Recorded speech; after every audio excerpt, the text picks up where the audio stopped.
¿Qué tal, hermanos? Otra vez. Buenos días todavía. Ahí nos escuchamos bien. Muy bien. Vamos a nuestro texto, ahí en Hebreos, capítulo 13, versículos 8 al 15. Vamos a darle lectura y después oramos. Hebreos 13, del 8 al 15. Dice así: Jesucristo es el mismo ayer, hoy y por los siglos. No se dejen llevar por doctrinas diversas y extrañas, porque es buena cosa para el corazón el ser fortalecido por la gracia, no por alimentos de los que no recibieron beneficio los que de ellos se ocupaban. Nosotros tenemos un altar del cual no tienen derecho a comer los que sirven en el tabernáculo, porque los cuerpos de aquellos animales cuya sangre es llevada al santuario por el sumo sacerdote como ofrenda por el pecado, son quemados fuera del campamento. Por lo cual también Jesús, para santificar al pueblo mediante su propia sangre, padeció fuera de la puerta. Así pues, salgamos a su encuentro fuera del campamento, llevando su oprobio, porque no tenemos aquí una ciudad permanente, sino que buscamos la que está por venir. Por tanto, ofrezcamos continuamente mediante él sacrificio de alabanza a Dios, es decir, el fruto de labios que confiesan su nombre. Oremos. Padre, te damos gracias, ponemos nuestra vida en tus manos. Y Señor, reconocemos que tú eres Dios, que eres el Dios eterno, el Dios inmutable, el Dios que permanece, y que sus promesas también permanecen, y la doctrina también permanece. Es la misma ayer, hoy y lo será por siempre. Porque tú eres así, esa doctrina enseña acerca de ti, Señor. Ayúdanos a comprenderla. Ayúdanos a ser perseverantes en creer, ser perseverantes en alabarte, en adorarte y en obedecerte. Ayúdanos en todo, bendito Padre, en el nombre de Cristo Jesús. Amén.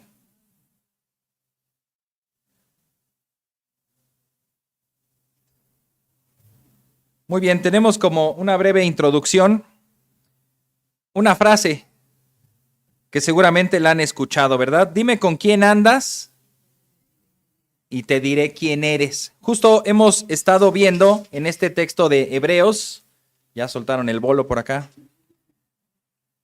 Hemos visto en este texto de Hebreos acerca de los deberes cristianos. Deberes cristianos. Si somos cristianos, sí, obviamente disfrutamos de una libertad que es en Cristo, pero hay también deberes a los cuales estamos llamados. Así que parte de estos deberes es ahora el título de de este sermón es seamos perseverantes. Seamos perseverantes. Sí, deberes cristianos número 5. Justo ahí no saqué, no me preparé para darles la lista de los 7 deberes, pero por aquí los tengo, déjenme ver.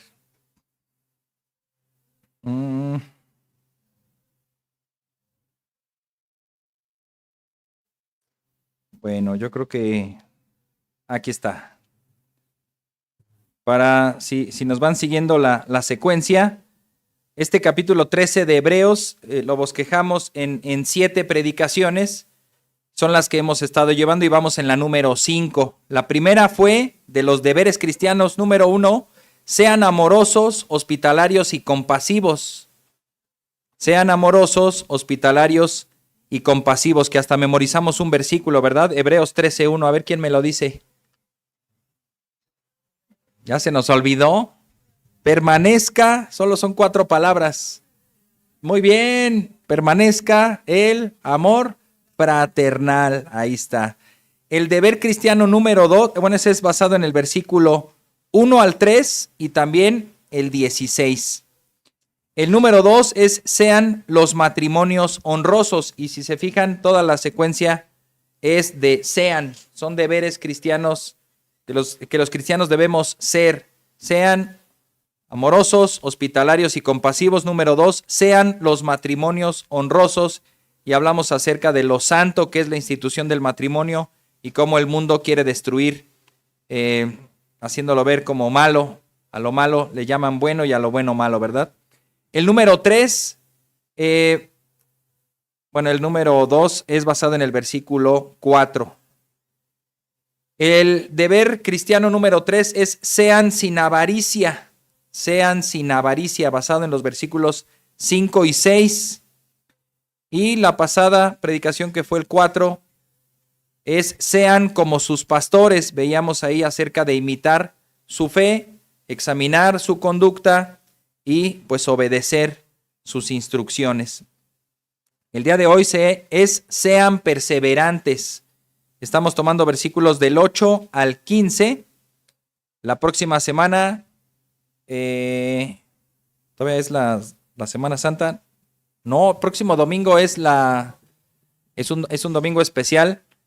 Tendremos un tema especial. No, vamos a interrumpir tantito Hebreos. Es el famoso Domingo de Ramos que le llaman, ¿verdad? Sí, estamos bien en fecha. Bueno, ese domingo entonces veremos acerca de la entrada de Jesucristo a la ciudad, a Jerusalén, para pues llevar a cabo su pasión y muerte. Y de una vez les vamos anunciando que el viernes, ¿qué día cae ese viernes? Me parece que es 3. Viernes 3 de abril.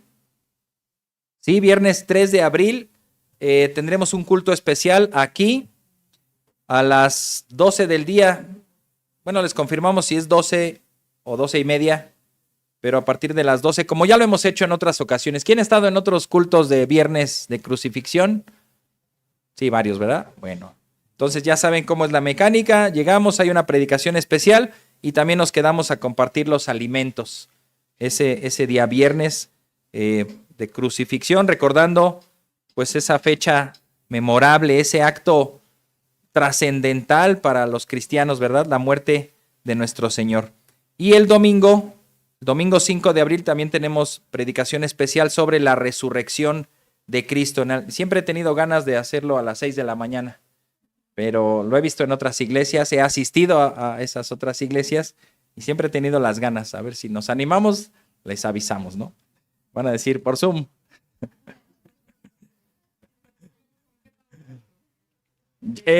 La razón es porque fueron muy temprano en la mañana las mujeres a ver el sepulcro, ¿no? Y entonces, así como ellas recibieron esa noticia y lo llevaron inmediatamente a los apóstoles, pues así quizá nosotros, manteniendo un tanto pues el suspenso de esa fecha, y ya queremos que sea ese día, en cuanto sale el rayo del sol, pues estemos con la noticia: Jesús resucitó. Básicamente eso es lo que se ha enfatizado. Y también en algunas iglesias se hace también un desayuno, ¿verdad? Tamalitos, chilaquiles, y ya no digan más porque se nos va a abrir el apetito aquí a todos. Bueno, entonces les estaba yo diciendo de las temáticas que faltan. El número 6 de deberes cristianos es sean dóciles para con Dios, basado en los versículos 18 al 21.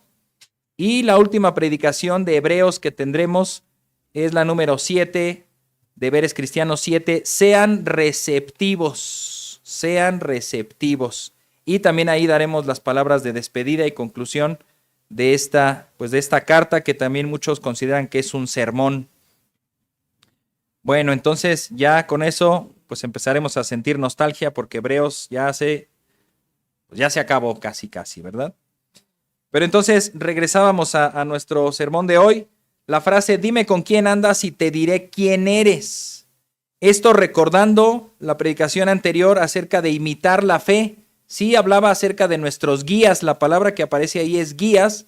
En nuestra traducción sí aparece guías en el versículo 7, pero en el 17 aparece pastores. También en el original es guías, aunque se entiende que va enfocado a los pastores y a los ancianos de las iglesias. Y vimos varios versículos con tal de considerar la conducta de las personas que nos han enseñado la doctrina y nos han enseñado la fe, examinar sus vidas, examinar el resultado de sus vidas e imitar su fe, decía ese texto, ¿verdad? Así que, y yo siempre les animo, siempre que quieran tomar un discipulado, pues ¿a quién van a buscar? ¿Alguien que anda peor que ustedes? Es que él me entiende que pues yo caigo y fallo y estoy muy mal. No, ¿verdad? Busquen a alguien que esté mejor que ustedes. Busquen a alguien que sea ejemplar para ustedes, que ustedes lo vean como un modelo a imitar. Sí, también va a tener sus fallas y ahí es donde el discipulado también se hace presente, porque ustedes pueden tener fortalezas en donde la otra persona tiene debilidades y entonces se van complementando. Pero sí, apunten más alto de lo que estamos, ¿verdad? Solo así podemos avanzar en un discipulado. Estamos llamados entonces a mirar a nuestros guías, pero también nosotros somos guías. ¿Por qué esta frase? Me llamó la atención esta frase que uno de los padres apostólicos de nombre Tertuliano ya la había más o menos mencionado.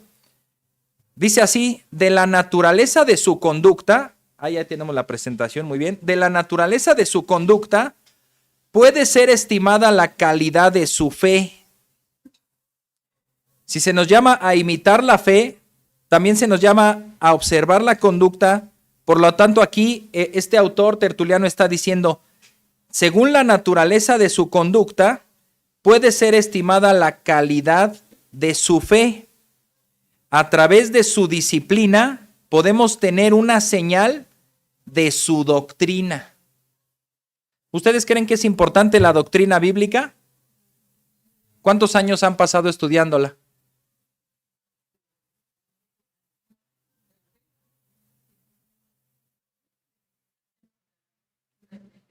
Como tal, así se han aventado esos clavados que se dice ahí, se han metido y han leído esos libros, creo que son los libros más grandes que he visto en librerías cristianas, doctrina bíblica, teología sistemática, así. ¿Se han metido a leer y a estudiar esos libros?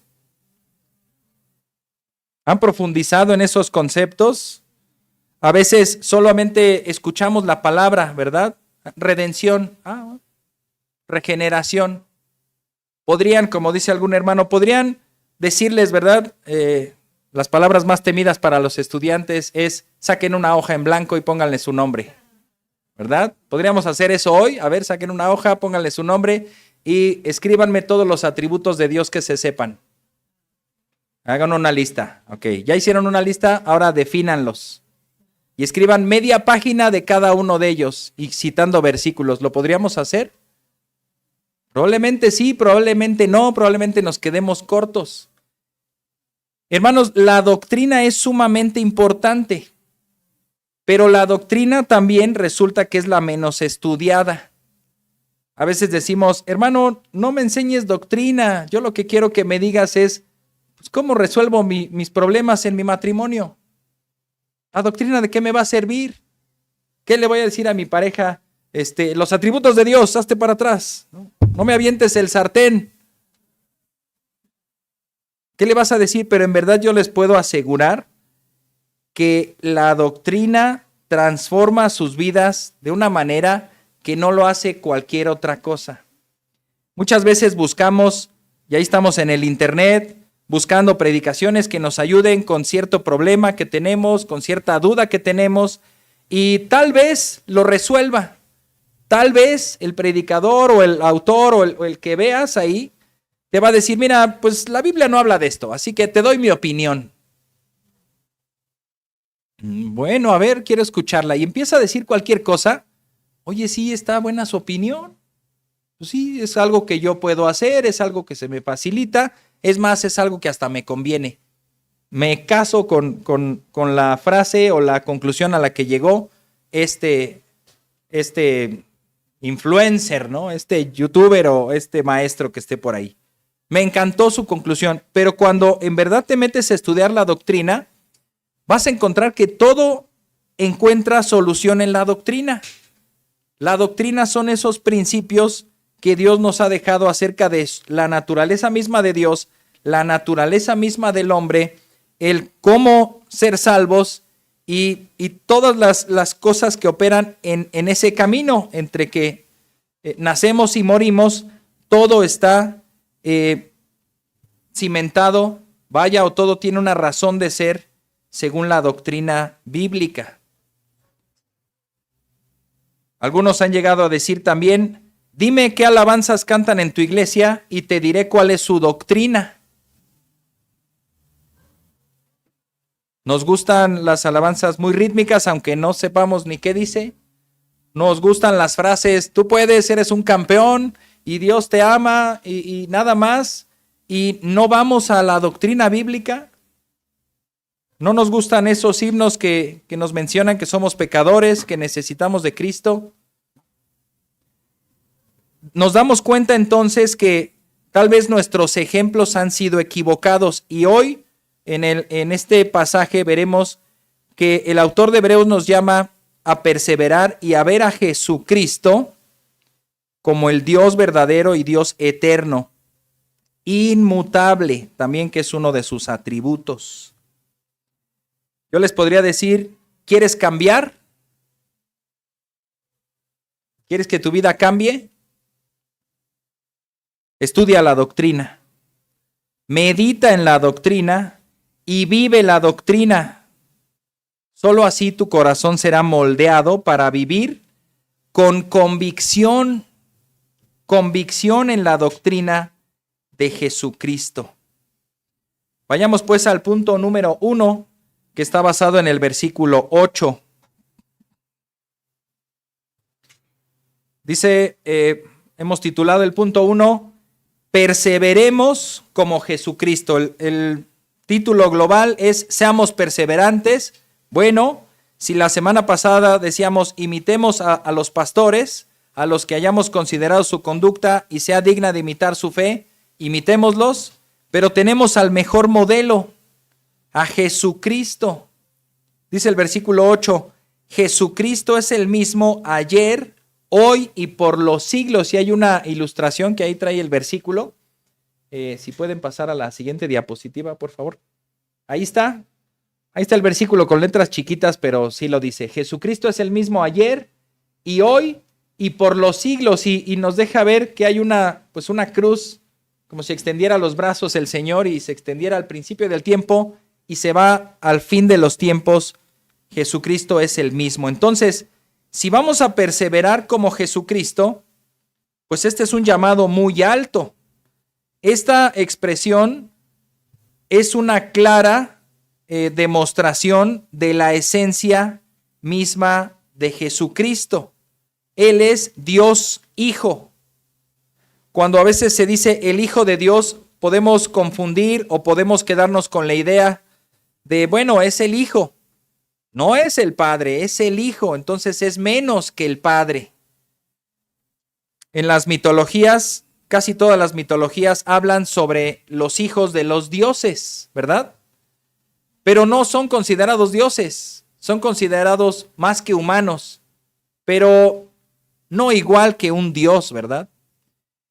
A lo que yo voy es que, al menos al citar esta frase, el Hijo de Dios, para nosotros los cristianos creo que es suficiente para reconocer en Cristo como el Salvador y como Dios, pero muchas veces también podemos citar esta frase al revés, Dios Hijo, y también comunica un principio, Él es Dios, pero en el orden que la Trinidad tiene, Él es el Hijo. No es creado por el Padre. Coexisten, comparten la misma esencia, los mismos atributos, la misma naturaleza. Ambos son Dios, ambos son uno. Dios Hijo es el mismo, según este versículo, ayer, hoy y siempre. Entonces se nos llama a perseverar como Jesucristo. Y punto A, Jesucristo entonces es el mismo ayer, hoy y siempre. Jesucristo ha existido en el pasado, no comenzó a existir cuando nació de María, ¿verdad? Jesucristo ya existía. ¿Cuándo nos convertimos nosotros en padres? Yo no siempre fui padre, ¿verdad? ¿Cuándo? Cuando nace nuestro primer hijo, ¿verdad? Bueno, cuando el Dios que es el Padre eterno, se convirtió en Padre. Escuchen la frase, Padre eterno. Siempre siempre. No es que antes no tenía hijo. Y eso daría a entender que en un momento solo era el Padre y no existía el Hijo. Él ha existido siempre, siempre en perfecta armonía. Aquí se nos habla acerca de su eternidad por implicación. Él es eterno, pero también, y a lo que va el punto, es que Él es el mismo ayer, hoy y siempre. Y me encanta cuando veo fotos del pasado.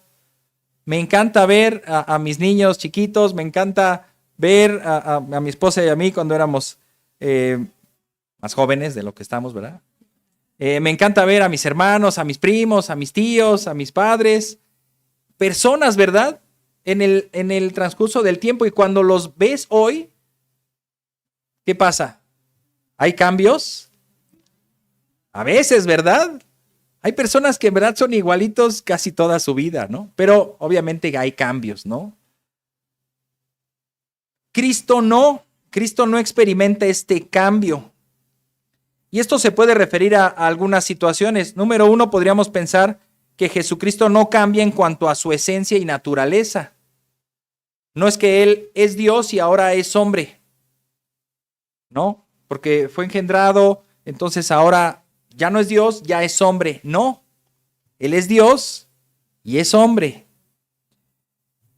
Él es todopoderoso, Él es eterno, Él todo lo sabe, Él todo lo puede, todo lo hace, todo lo ve, está en todo lugar, y todos los atributos de Dios.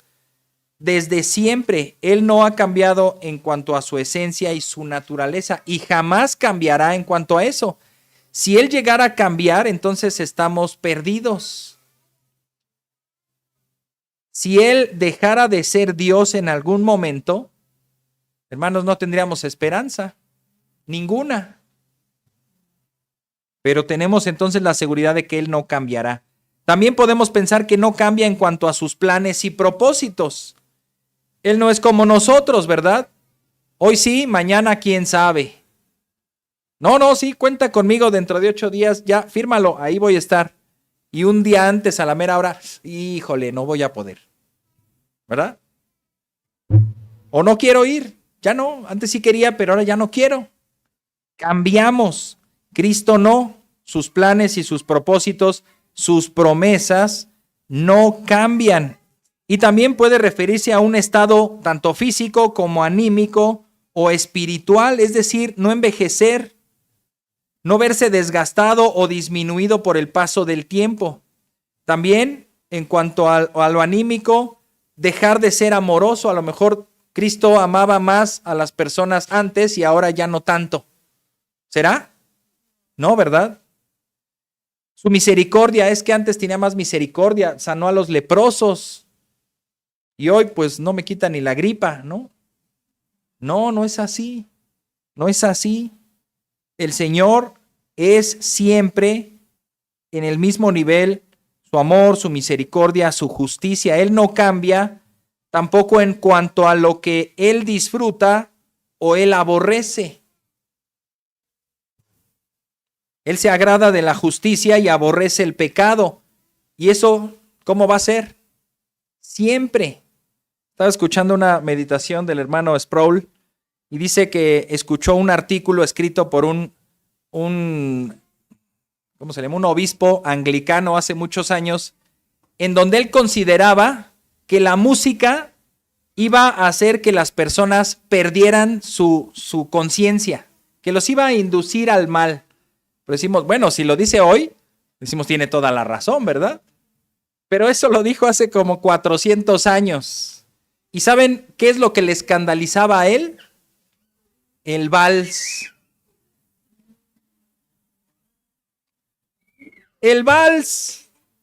Un vals puede, él casi estaba diciendo, no permitan esa música ni esos bailes infernales. Van a acabar con la humanidad. Censúrenlos, clasificación triple C, no apta para nadie, ¿no? Cancelen esos bailes, esos vals de todas las fiestas y bodas. Y hoy en día, ¿un vals?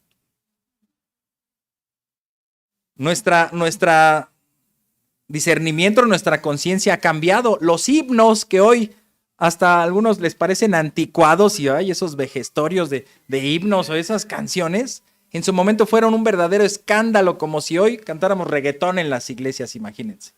Casi, porque estaban acostumbrados a cantar solo salmos. Fueron un escándalo. Entonces, podemos decir, nos vamos adaptando a una realidad y sí, cada vez más vamos admitiendo cosas que realmente sí son malas y se nos van haciendo un poco normales. No exageres, hermano, un reggaetoncito, pues, ¿qué daño puede hacer, verdad? Ahora te habla del Señor, ¿no? O un rock pesado así, Jesucristo es el camino, la verdad. No exageres, hermano. Y ese sí existe, ¿eh? Ese sí existe. ¿Qué daño puede hacer? Bueno, tranquilos, ¿no? Vamos a mantener una conciencia bíblica. Vamos entonces a perseverar como Jesucristo. Si Él es el mismo ayer, hoy y siempre, y sus enseñanzas, los que han estado en la enseñanza de los viernes, pueden ver que esa parábola ¿del hijo qué? ¿O de los hijos qué? ¿O del padre qué?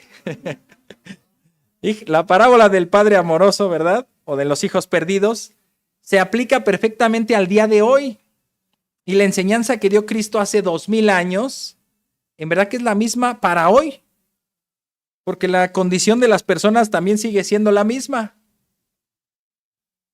El pecador descarado y el orgulloso santurrón. Y también existe la gracia del evangelio hasta hoy. Dice el hermano A.W. Pink, del cual recomiendo bastante su libro, Los atributos de Dios. Dios es perpetuamente el mismo. Y aquí cuando digo Dios me estoy refiriendo a la Trinidad, Dios el Padre, Dios el Hijo y Dios Espíritu Santo. Es perpetuamente el mismo. No está sujeto a ningún cambio en su ser, ni en sus atributos, ni en sus determinaciones. Por lo tanto, Dios es comparado con una roca. Una roca que permanece inamovible cuando todo el océano que la rodea está continuamente en estado de fluctuación. Aún así, aunque todas las criaturas están sujetas a cambio, Dios es inmutable. Él no puede cambiar y noten esto también.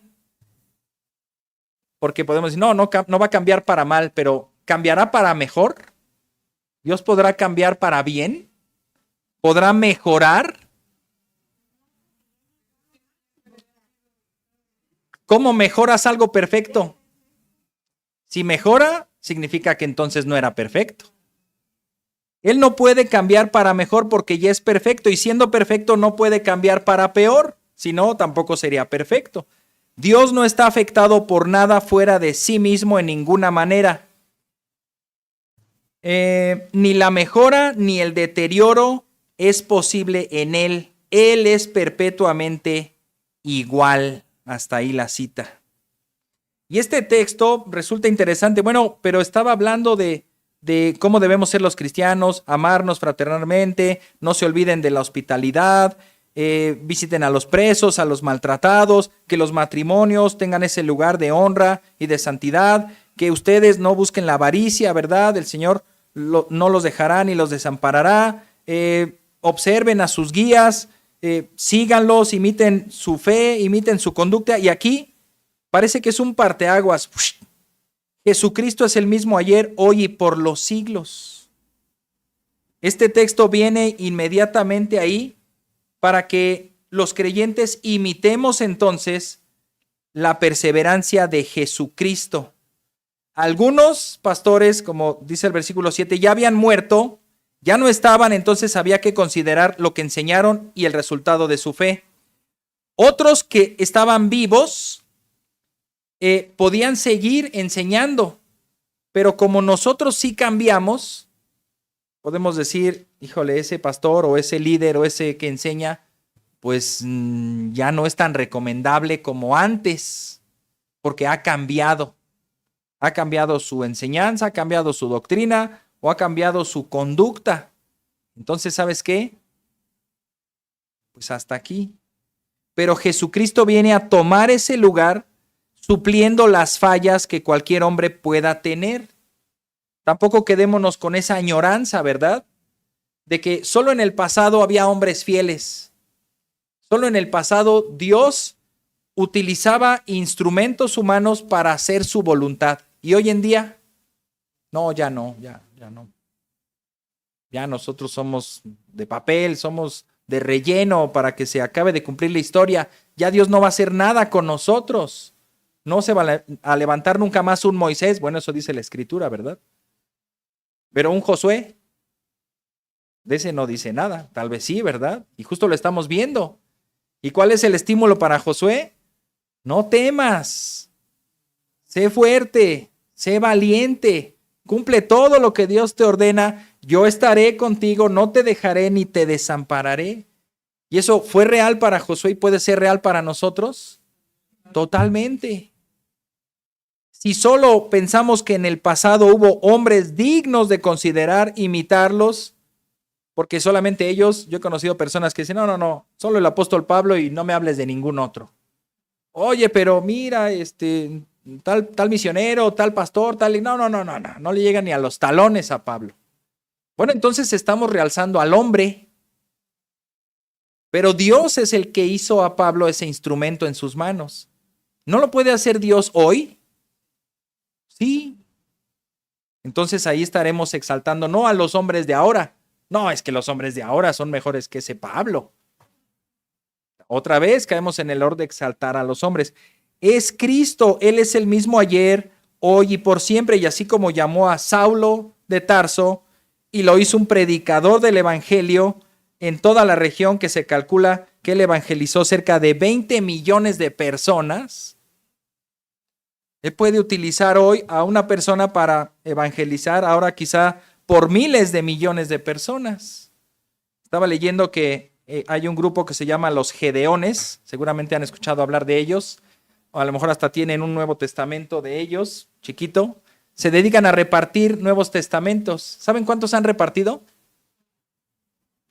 Empezaron, no tengo la fecha bien presente, pero ya tienen, pues yo creo que ya 100 años. ¿Cuántos creen? Una cifra, un número. ¿100? ¿200 millones? Se cree que hasta ahorita han repartido 2,000 millones de Biblias.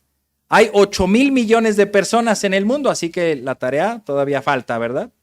Pero ya repartir 2,000 millones de Biblias, wow, yo cuando escuché esa cifra dije, es impresionante. 2,000 millones. Así que el Señor puede levantar personas hoy en día para llevar su evangelio y hacer la misma obra que hizo en el pasado. Debemos entonces escuchar la doctrina que tampoco ha cambiado, que es la misma, y llevar a cabo la obra. Algo con respecto a Jesucristo que quisiera mencionar, y ya lo ha dicho el autor de Hebreos, en Hebreos 7, 24 y 25, va a aparecer ahí también en sus pantallas. Hebreos 7, 24 y 25 dice, pero Jesús conserva su sacerdocio inmutable, puesto que permanece para siempre. Ahí está el mismo autor de Hebreos. No es que esté diciendo algo que se le acaba de ocurrir, es parte de la doctrina que Jesucristo es el mismo por siempre y conserva su sacerdocio inmutable, pues intercede por nosotros, dice el versículo 25, por lo cual él también es poderoso para salvar para siempre a los que por medio de él se acercan a Dios, puesto que vive perpetuamente para interceder por ellos. Como decíamos hace rato, si Jesucristo cambiara algo en su naturaleza o en su función, estaríamos perdidos. Él hasta el día de hoy vive para interceder por nosotros. Punto número 2, que va a comenzar a partir del versículo 9 en adelante. Perseveremos en su doctrina. El título general es: sean perseverantes, perseveremos como Jesucristo. Él es el mismo ayer, hoy y por siempre. Ahora perseveremos en su doctrina. Dice el versículo 9, solamente la primera frase: no se dejen llevar por doctrinas diversas y extrañas. Tengo aquí un comentario de un hermano de nombre David Burt, que hace su comentario sobre Hebreos y dice: si los que han fallecido pudieron vivir fielmente, fue solo por el poder de Cristo. Y si Jesucristo es el mismo hoy, entonces no hay razón por la que no podamos vivir tan fielmente como ellos. Así se relacionan estos dos versículos, el 7 y el 8. Ahora, la inmutabilidad de Jesucristo del versículo 8 conduce a la inmutabilidad de la doctrina de Jesucristo del versículo 9.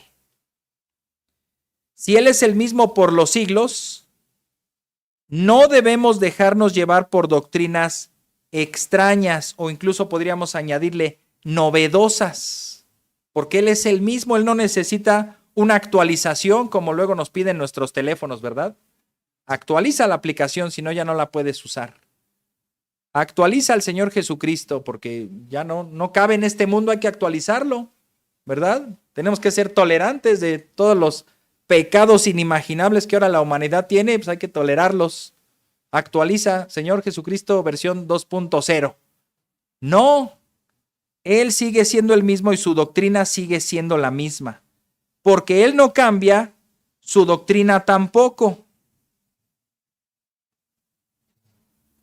El mandamiento entonces que se nos da como cristianos es a perseverar en la doctrina y no dejarnos llevar por doctrinas diversas, que significa, fíjense, me llamó la atención esto, la palabra diverso significa multicolor. ¿Le suena en el contexto actual en el que vivimos? La sociedad ha inventado una bandera multicolor para comunicar, aquí cabemos todos, ¿verdad?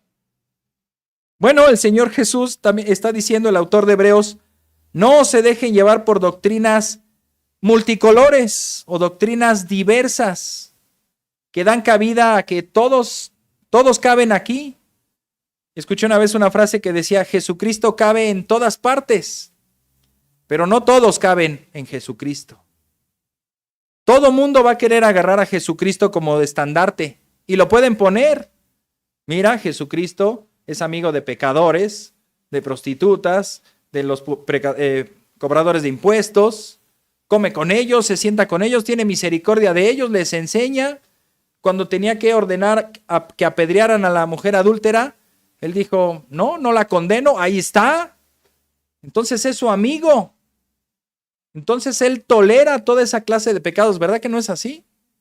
Pero la gente puede agarrarse de esos versículos o de esos textos para decir, Jesucristo nos entiende y Jesucristo es nuestra bandera y nuestro estandarte y ahí ponen su nombre, ¿no? De los pecadores AC, ¿verdad?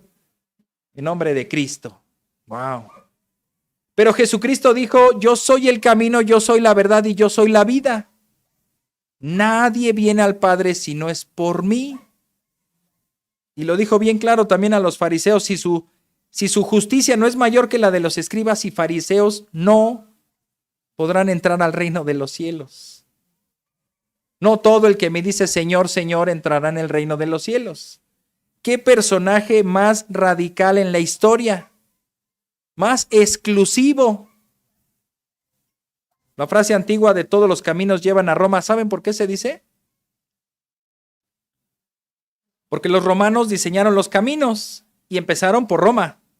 Bueno, hay que hacer un camino que vaya a Damasco, un camino que vaya a Egipto, un camino que vaya a Persia, un camino que vaya para allá. Y salían de Roma y por supuesto, tú seguías un camino romano y ¿a dónde te llevaba? A Roma. Todos los caminos llevan a Roma y las religiones creen que son así. Todas las religiones llevan a Dios y eso es lo que dicen. No, falso. Para ir a Dios solamente hay un camino y ese camino es Jesucristo. Jesucristo. Así que si Jesucristo es el mismo, la doctrina es la misma y el ataque principal es a creer que no es así, sino que Jesucristo ha cambiado. Actualízate. Este libro es viejo. Este libro ya no tiene sentido. Este libro no es para nuestro contexto. Actualícenlo o van a desaparecer. Doctrinas extrañas significa literalmente extranjera. Y no está simplemente atacando a los extranjeros diciendo, no, no, no, somos mexicanos y no aceptamos ninguna cuestión extranjera. Porque se refería literalmente a algo que no viniera de afuera. Esta palabra fue dada a un pueblo y ese pueblo fue el protector, el receptor de este pacto, y con Jesucristo ese pacto se amplió. La salvación viene de los judíos, dice las Escrituras también, porque de ahí vino Cristo y de ahí vienen los pactos, las promesas y todo este enramado de principios, de ilustraciones, de ejemplos, para que podamos entenderlo, como también se mencionará más adelante. Lo que necesitamos es la doctrina correcta de la palabra de Dios, pues esta nos va a fortalecer. Dice, veremos entonces que hay dos puntos que se exaltan aquí acerca de la doctrina. Si hay que perseverar en la doctrina, hay dos conceptos que se exaltan aquí. Uno de ellos es la gracia. Dice en el inciso B, o en la segunda parte del versículo 9, y veremos, lo hemos titulado la permanencia de la gracia. No es que la gracia haya comenzado a partir de Jesucristo, sino que la gracia siempre ha existido y siempre Dios ha salvado a través de su gracia. ¿Qué significa la gracia? Pues es ese regalo de Dios, un regalo que no se gana, sino dejaría de ser gracia. En Romanos, y lo vamos a leer próximamente, cuando se habla de que tienes un trabajador, ¿qué le dices a la hora de pagarle su salario? Por pura gracia te voy a dar tu salario esta semana. Solo porque yo soy muy bueno, bondadoso, y me estoy desprendiendo de algo que ni te toca, pero te lo voy a dar. ¿No, verdad? Si él trabajó y es un salario, entonces no es gracia, es deuda o es salario.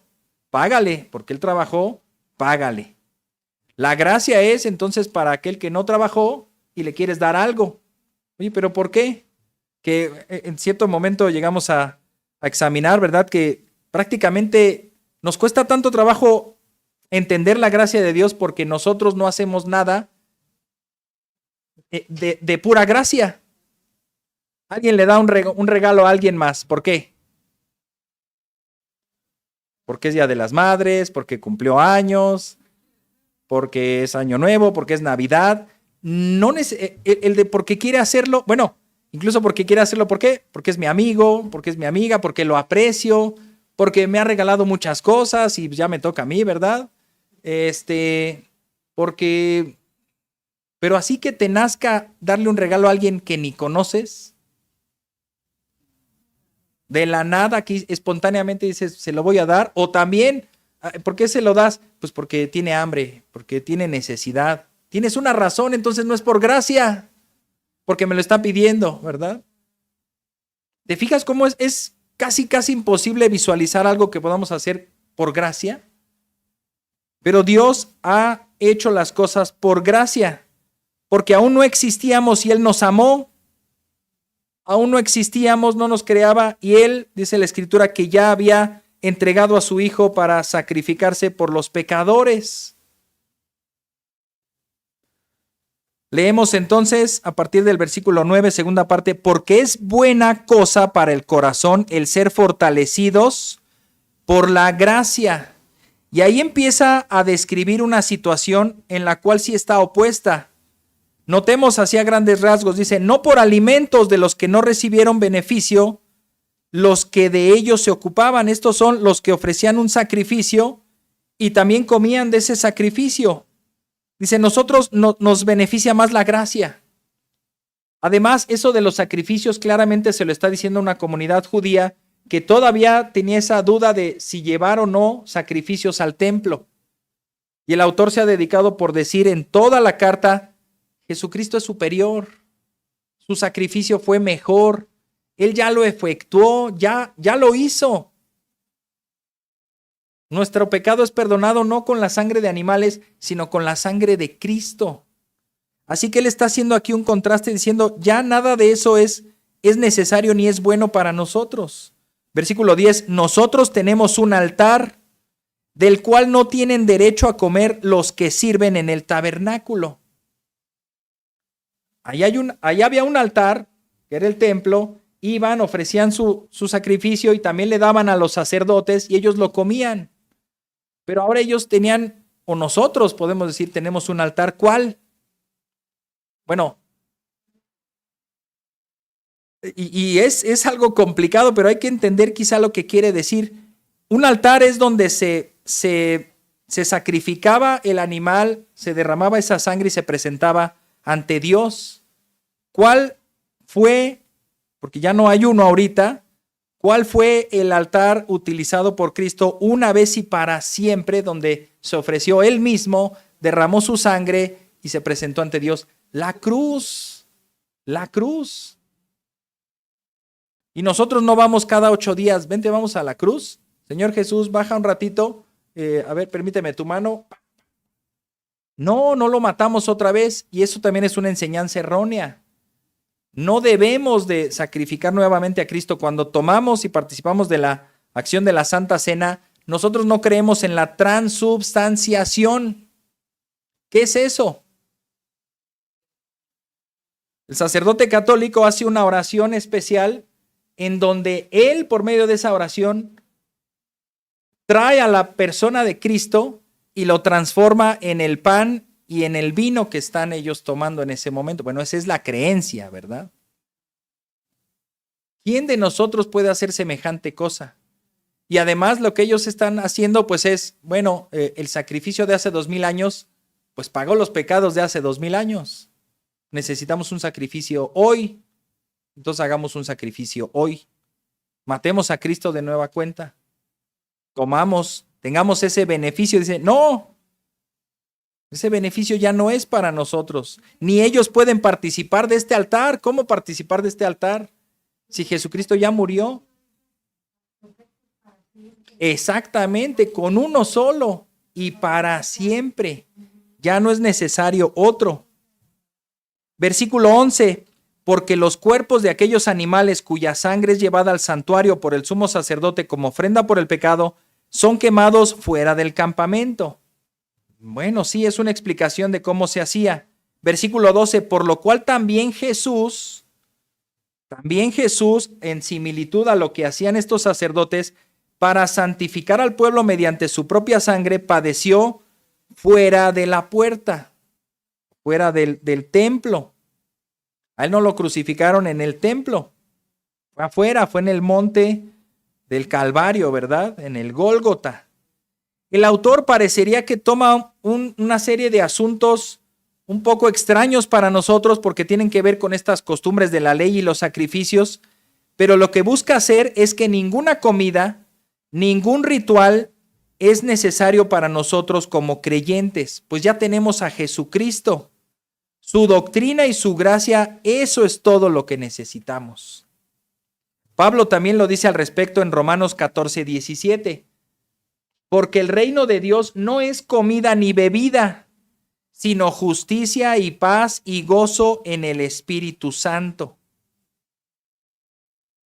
Todas estas enseñanzas de los sacrificios que sí, en verdad, cuesta trabajo leer el libro de Levítico, cuesta trabajo entender, pero ¿y entonces cuántos corderos eran? Y ya me perdí, corderos, carneros, terneros y otros eros. ¿Qué? ¿Cuáles son? ¿De qué especie? Y ya me perdí, ¿verdad? Ya no sé. Bueno, tranquilo, hermano, ya no tienes que ofrecer ningún sacrificio y no tengas temor de si comer barbacoa de chivo o de borrego. No, olvídate de eso, ¿no? Cristo ya se ofreció una vez para siempre. Él está haciendo ese contraste. Todo eso sirvió para que cuando llegara Cristo lo reconocieran. Él es el Cordero de Dios que quita el pecado del mundo. Él. Y Él está, cuando Él muere es la celebración de la Pascua. Entonces da un mensaje con eso. Él es el Cordero sustitutorio o sustitutivo, el Cordero sustituto, ¿verdad? Alguien está derramando sangre y entonces esa casa no va a ser herida. Y es un éxodo, es la liberación del pueblo.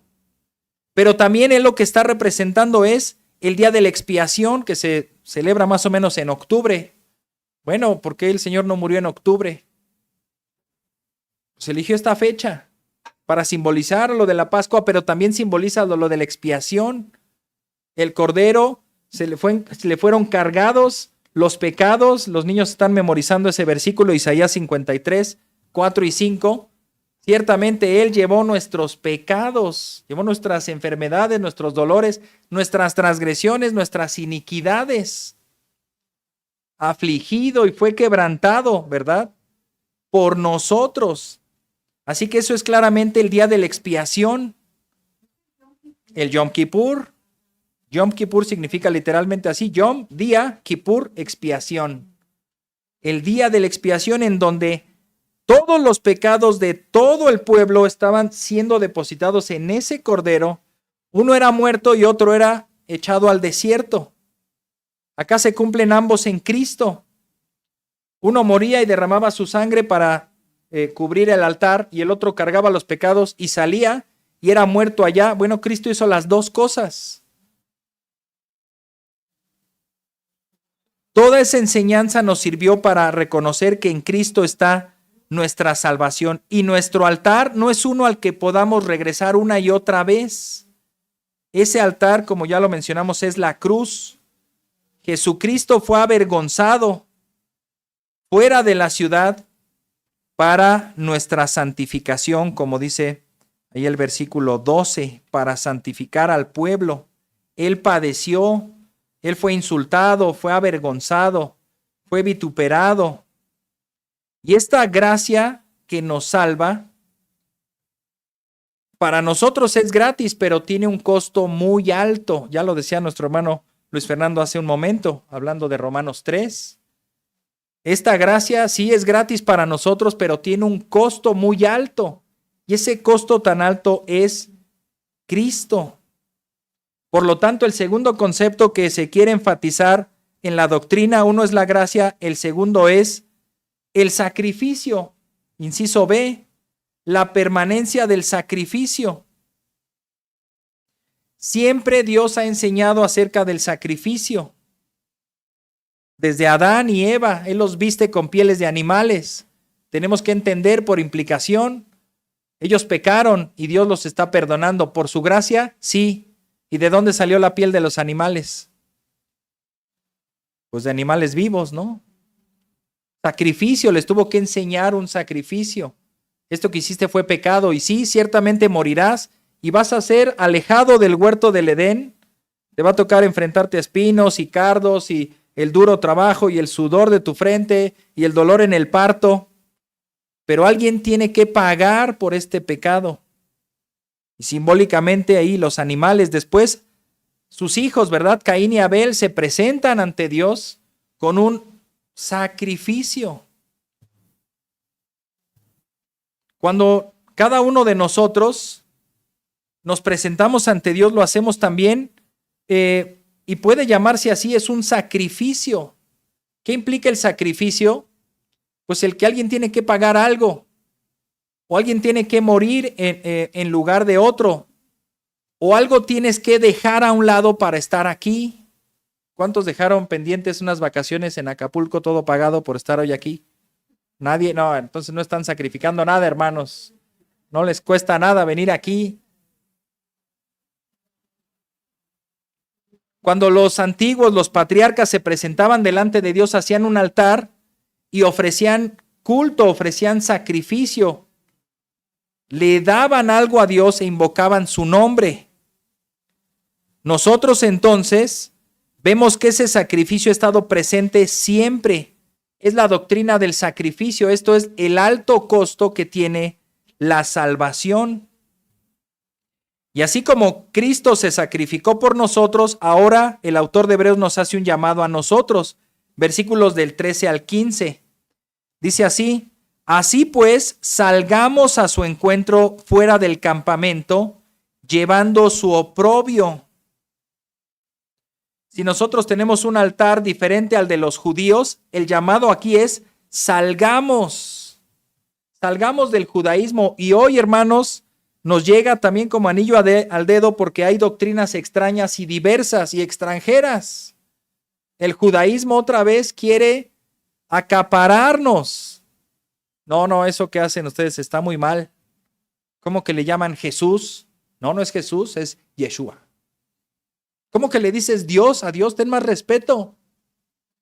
Es Elohim, el Altísimo. Así que tú no estás adorando al Dios verdadero. Si no le llamas por su nombre verdadero, tú no estás adorando al Dios verdadero. Ven con nosotros y te vamos a enseñar realmente lo que es adorar a Dios. Y entonces tocan sus trompetas, se ponen ciertas vestimentas, hablan ciertas palabras, hacen ciertos rituales. Pero ojo, antes de llegar, pues tienes que purificarte, ¿verdad? Un ritual de purificación y hay que circuncidarte y hay que hacer ciertos lavamientos y ciertas cosas, ¿verdad? No es tan fácil, no te puedes acercar tan fácil. ¿Qué es eso? Judaísmo, es el judaísmo otra vez. Cuando Cristo claramente nos ha dicho, y todo este libro de Hebreos dice, ya no, ya eso ya fue en su tiempo, pero ya ha perdido ese sentido porque ya vino Cristo, que de ambos pueblos hizo uno solo. No tenemos un altar, no tenemos que guardar esos rituales, no, ya no. Sus mandamientos, sí, eso es otra cosa. Su doctrina, sí, eso permanece hasta el día de hoy. Pero esos rituales y esas cosas ya no. Así que el término aquí salgamos, sí lo está diciendo claramente. Salgamos de donde estamos, salgamos de esa sinagoga que en Apocalipsis le dice muy feo, sinagoga de Satanás. Salgamos con tal de ir a Cristo. Versículo 14. Porque no tenemos aquí una ciudad permanente. También la esperanza de los judíos es Jerusalén. Pues ahí como muestran las guerras, ¿verdad? Quieren esa tierra, quieren ese lugar. Porque, bueno, los mismos cristianos cayeron también en eso, ¿verdad? De ahí las cruzadas, todas las guerras con tal de recuperar esa tierra santa.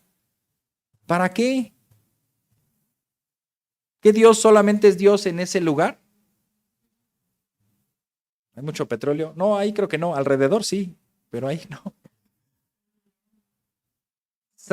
No tenemos una ciudad permanente a la cual queremos ir y refugiarnos y meternos ahí. Es más, ahorita todo lo contrario, todos quieren salir de ahí. Esa no es la ciudad que Dios nos ha prometido, sino que buscamos la que está por venir, la ciudad celestial.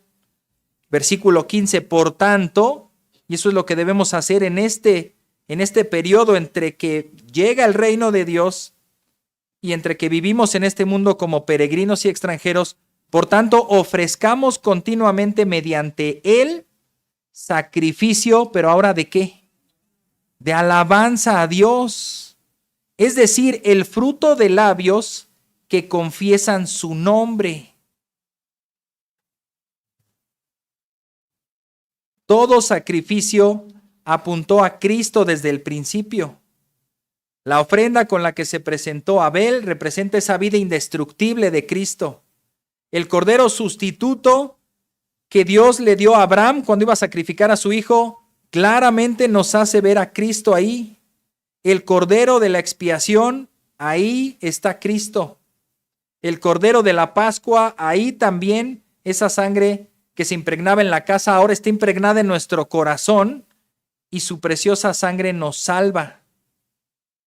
Cristo se sacrificó en favor de nosotros y en lugar de nosotros. Ahora nosotros hay que sacrificarnos, hay que renunciar a nuestra propia vida. Claramente Cristo lo dijo también, ¿verdad? Niéguense a sí mismo, tomen su cruz cada día y síganme. Hebreos 10, del 8 al 10, también ya lo ha mencionado con respecto a Cristo. Hebreos 10, 8 al 10. Habiendo dicho anteriormente, sacrificios y ofrendas y holocaustos y sacrificios por el pecado no has querido, ni en ellos tú te has complacido, los cuales se ofrecen según la ley. Entonces dijo, he aquí yo he venido para hacer tu voluntad. Él quita lo primero para establecer lo segundo. Por esa voluntad hemos sido santificados mediante la ofrenda del cuerpo de Jesucristo, y ahí está la clave, ofrecida una vez para siempre. una vez para siempre.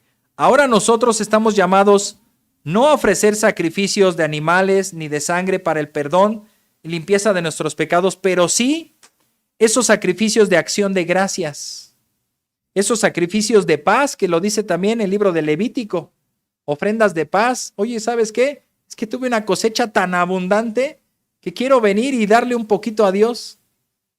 ¿Sabes qué? Es que hice un negocio y me salió muy bien, quiero agradecerle a Dios, quiero darle una ofrenda, quiero invitar a los hermanos a comer, quiero simplemente venir ese día al culto y decirle gracias Dios, porque me has bendecido. Oye Señor, tuve un accidente y no me morí, no estoy en el hospital, te vengo a dar gracias. El fruto de labios que confiesan su nombre, que exaltan su persona, su grandeza, su misericordia. ¿Estás vivo el día de hoy? ¿Comiste ayer? ¿Dormiste ayer? ¿Tuviste una casa donde descansar ayer? Hoy es el día perfecto para darle gracias, ofrecerle ese sacrificio de nuestra boca. Pero es que no me sé el himno. Pues apréndelo, hermano. Si quieren podemos hacer lo siguiente, les mandamos por anticipado los himnos que vamos a cantar, los buscan ahí en la semana, se los aprenden y ya ni necesitaríamos proyección y los cantamos bien, con mucho gusto todos. Puede ser, en los jueves de oración tratamos de cantar himnos y ahí nos vamos aprendiendo algunos que luego sondeo, ¿verdad? ¿Quién había escuchado este? Nadie. Bueno, pues ya lo escuchaste hoy. Síguelo escuchando, apréndelo, memorízalo y cántalo. Disciplina tu corazón, tu mente, tus labios para que de tus labios salga esas alabanzas a Dios. Dice también que salgamos a su encuentro, en referencia de que lo estamos esperando y de que estamos siendo diligentes de lo que nos encargó. Cuando encargamos alguna tarea, ¿verdad?, a alguien y se nos ocurre avisarle, ya voy para allá.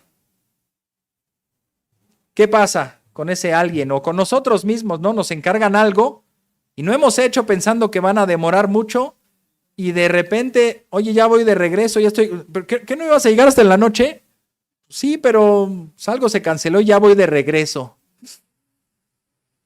No sales al encuentro, ay, bienvenido, no, ya lo que me encargaste ya está todo listo, ¿verdad?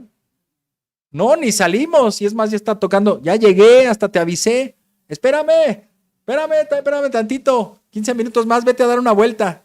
Ojalá haya tráfico, ojalá se venga por el periférico, ahorita que lo están reparando, ¿verdad? Así somos, pero deberíamos estar siendo diligentes en lo que Cristo nos encargó. ¿Qué nos encargó?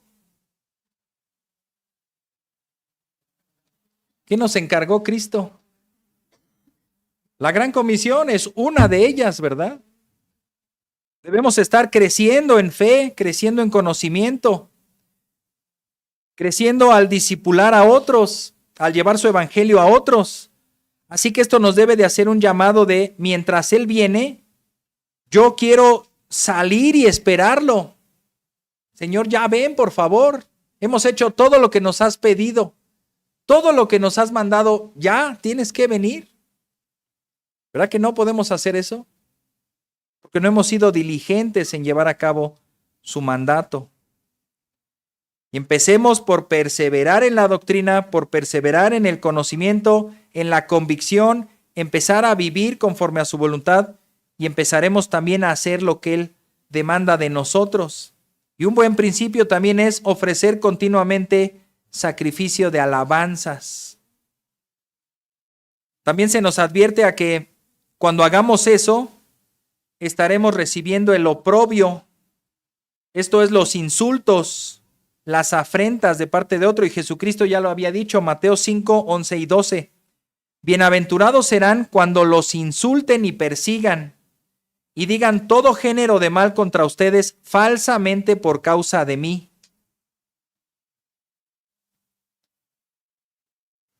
¿Será una causa de gozo el ser insultado y perseguido por causa de Cristo?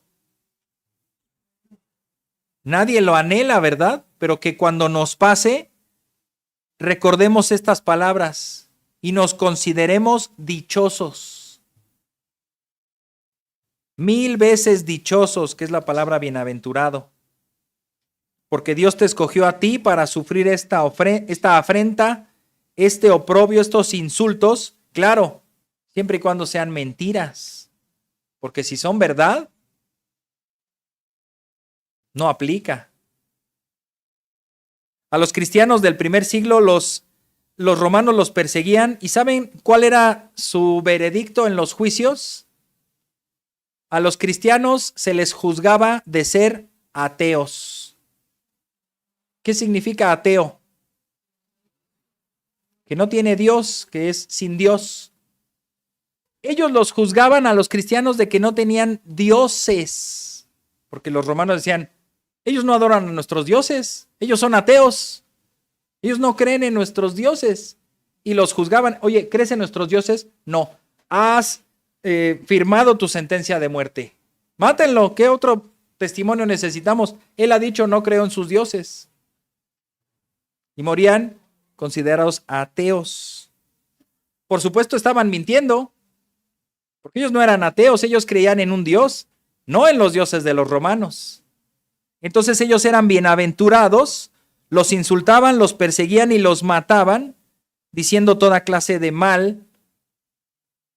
males falsos. También los acusaban de que ellos cometían, me fue el concepto, cuando se casan entre hermanos, ¿cómo se llama?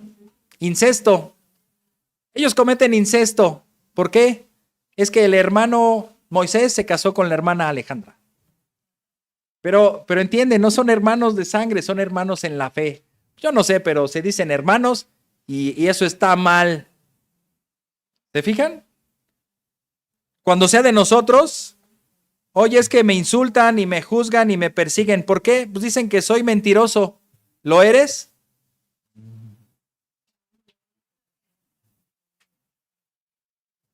Una vez se juntaron 3 pastores y empezaron ahí a confesar sus cargas, ¿no? Y uno de ellos dice, no, yo la verdad debo confesar que lucho con la inmoralidad. Bueno, hermano, tranquilo, vamos a orar por ti, ánimo, mira, hace esto. Otro dice, no, pues yo la verdad lucho con las mentiras. Bueno, hermano, vamos a luchar, vamos a orar, vamos a decir esto. Y el otro no hablaba. ¿Y tú por qué no hablas? ¿Por qué no dices nada? Es que yo lucho con el chisme. Y todo lo que me están diciendo, se me queman las habas por salir y decirlo, ¿no?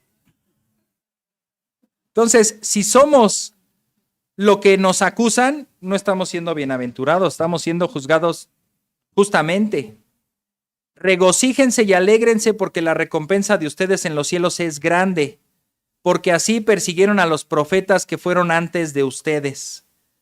Ignacio, y no mi hermano aquí presente, sino Ignacio de Antioquía, dijo esto: no dejes que te sorprendan aquellos que parecen dignos de confianza, pero que enseñan doctrinas extrañas. Mantente firme como un yunque. Eso es parte del deber que se está diciendo ahorita. Mantente firme como un yunque.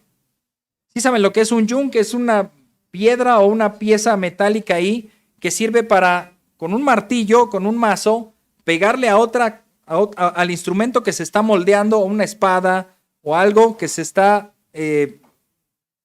pegando, se está forjando, tiene un nombre también, hoy ando bien desmemoriado.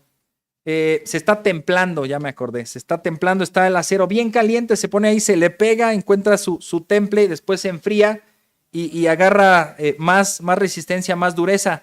Y uno dice, pobre espada, ¿cómo le están pegando? ¿Y el yunque? ¿Y el yunque? A ver, haz eso en tu mesa. ¿No? ¿Verdad? En un banquito, ¿no? Pues adiós el banquito, adiós tu mesa, encima del carro ahí en el... No, ¿verdad? Tienes que encontrar una superficie lo suficientemente dura y resistente para poder hacer eso. Por eso dice, mantente firme como un yunque al ser golpeado con un martillo. La marca de un gran atleta, ojo, es soportar el castigo y lograr la victoria. Se nos está advirtiendo que vendrán doctrinas diversas, extrañas, pero Jesucristo es el mismo ayer, hoy y siempre. Se nos advierte que habrá oprobios, sufrimientos, que habrá acusaciones, pero se nos dice, mantente firme. Profesa el sacrificio de alabanzas al Señor en lo que llega el Señor. Espera esa ciudad celestial y no busques una ciudad temporal. Dice Hebreos 11:10, porque como el caso de Abraham y sus hijos, ellos esperaban la ciudad que tiene cimientos, cuyo arquitecto y constructor es Dios. Versículo 16, pero en realidad anhelan una patria mejor, es decir, la celestial, por lo cual Dios no se avergüenza de ser llamado Dios de ellos, pues les ha preparado una ciudad. Mis hermanos, Jesucristo nos ha dado testimonio. Él no cambia. Él está con nosotros siempre. Debemos perseverar en su ejemplo y en su doctrina. Y Él nos ha dado guías. Nos ha dado maestros que nos han enseñado y han perseverado en la doctrina y lo han hecho fielmente. Ahora nos toca a nosotros permanecer firmes y ser valientes para también transmitir la doctrina a otros. ¿Vieron ahorita la gran fila de niños que estaban para irse? Bueno, tenemos una gran tarea. Y los que están ahí en brazos también, y los que vengan, ¿verdad? Tenemos una tarea de transmitirles la doctrina. Nosotros perseverar y ser ejemplos de los que vienen. Porque vienen. Y más temprano que tarde nos van a alcanzar. ¿Y qué estamos transmitiéndoles a ellos? Estaremos perseverando nosotros y ellos nos verán que perseveramos y harán lo mismo. Si no, hermanos, tendríamos que decir que estaríamos siendo el eslabón débil de una cadena, de una larga cadena, ¿verdad? Que viene desde los apóstoles y que no puede ser que en este tiempo el eslabón débil haga que la cadena se rompa. El Señor no lo va a permitir, por supuesto, pero sí puede haber, como se ve en muchos países también, que ya ni son cristianos, que en su momento fueron cristianos y de ahí salían obras misioneras y grandes predicadores. Ahora esas parroquias son museos o están en venta incluso. Oremos. Padre, creemos en ti, Señor, pues eres el mismo. Desde la creación, desde la eternidad, tú no has cambiado y hasta la eternidad no cambiarás. Tú has perseverado en amarnos, en mostrarnos tu gracia, en darnos tu ley, tu doctrina, tu enseñanza. Y nosotros hemos perseverado, pero en pecar, en alejarnos de ti. Ayúdanos, Padre, a volvernos a ti, a ser perseverantes como tú lo eres, a encontrar ese ejemplo en ti y vivirlo nosotros, llevando esa doctrina hasta las siguientes generaciones, ser de impacto para nuestros hermanos que nos rodean, nuestros amigos, vecinos, ciudadanos de este mundo, pero sobre todo para nuestros hijos que nos ven, que viven con nosotros. Y a su vez nuestros nietos también, si es que los alcanzamos a ver y nos alcanzan a ver. Padre, tenemos una gran tarea, que es perseverar y transmitir esta doctrina a la siguiente generación. Hay luchas desde ahora y las habrá mañana también. Doctrinas diversas y extrañas. Hombres que con astucia querrán llevarnos por todo viento de doctrina como una ola que arrastra a las personas al error. Pero Padre, necesitamos estar firmes en la fe, firmes en tu doctrina. Ayúdanos a no menospreciar tu palabra, a conocer bien tu palabra, a profundizar en la doctrina, a estar convencidos en ella y a vivirla. Pues solo así podemos transmitir algo en lo que estamos totalmente convencidos. Solo así, Padre, nuestros hijos llevarán también ese estandarte a la siguiente generación. Y mientras, Señor, queremos sufrir ese oprobio, queremos luchar esta batalla, correr esta carrera y esperar a que tú traigas esa ciudad celestial en la cual moraremos por siempre contigo. Ayúdanos, Señor, anímanos y danos la fuerza para perseverar. Pues te lo pedimos en el nombre de Cristo Jesús.